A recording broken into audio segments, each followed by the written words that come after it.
Here's my audience.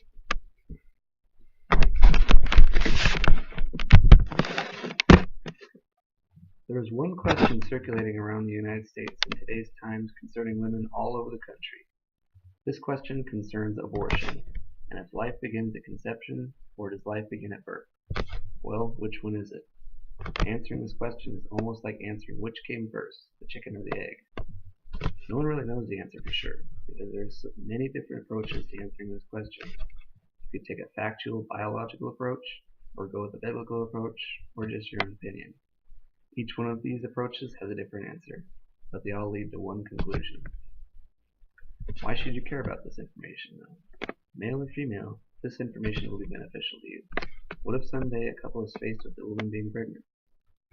Sometimes this is a good thing, but for others, this could be the wrong time for a baby to be brought up in their lives. So if you don't want the baby, why should you be forced to keep it? Obviously, there is a worst-case scenario of a woman becoming pregnant and being assaulted. Would you want to live with a constant reminder of what happened to you? I chose to present this topic because there is a lot of controversy regarding abortion laws and the fact whether or not life begins at birth.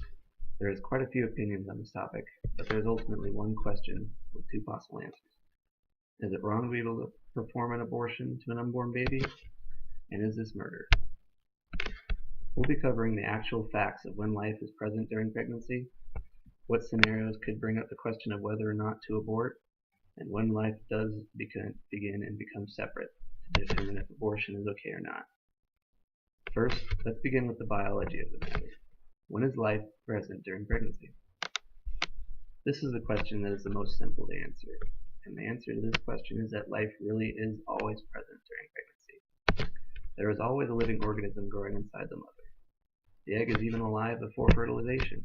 So for the whole pregnancy, the offspring is technically alive. But when the offspring is actually alive, is a different story. This is really when the baby has been born, technically when the baby is separated from the offspring's mother, when it is its own separate being. Technically speaking, the offspring is still part of the mother when it is still in the womb, so it is still in the mother's body, and part of the mother's body. We have discussed when the baby is biologically alive and its own separate living being. So next, let's cover what scenarios could possibly bring up the need to decide to have an abortion or not. We'll cover the big scenario first. This one is rape and sexual assault. On average, there is 293,000 women sexually assaulted every year within the United States. About 32,000 of these women are impregnated. This brings up a possible scenario because there is a chance of getting pregnant from sexual assault. That brings up the choice of whether or not to keep the baby or not. For many women, this could be a very difficult decision to make, and to take away one of the possibilities, that possibility being able to abort, it limits many women's choice. Maybe they don't want a baby, or they just don't want a reminder of what happened during this very difficult time in their lives. The second scenario is simply not being ready for a baby to enter a couple's or women's lives. This could be not emotionally ready or not financially ready.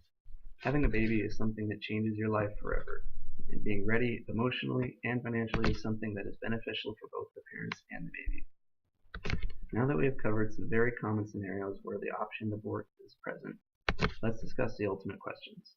When is the baby alive, and is it okay to allow abortions? The ultimate truth is there is life at conception, but that is really just an egg in a sperm. That's it. When the baby has been developed and is separate from the mother is when it is really alive. The offspring is its own body after birth, so then it would be considered murder to get rid of the baby after it is being born, of course. But considering it murder getting rid of the sperm and egg is downrightly ridiculous. At the point of conception, it is still part of the woman's body, and ultimately it is her body, and she can do what she wants with her own body, including choosing to have an abortion if there is the need or want to. Jessica Valentini finds a good quote regarding whether or not abortion is right. The quote reads, "We should accept that it is good for everyone if women only have the children they want and can raise well." This quote is simple and explains that it is simpler and just plain easier to allow abortions. Now that we have discussed the biology of actually getting pregnant and when life is technically present during the pregnancy, possible scenarios that could bring up the option to abort, and that the baby is a separate living organism. Ultimately, it is the right of the woman to decide whether or not to have an abortion, because it is her body and it is her right to choose what to do with her own body.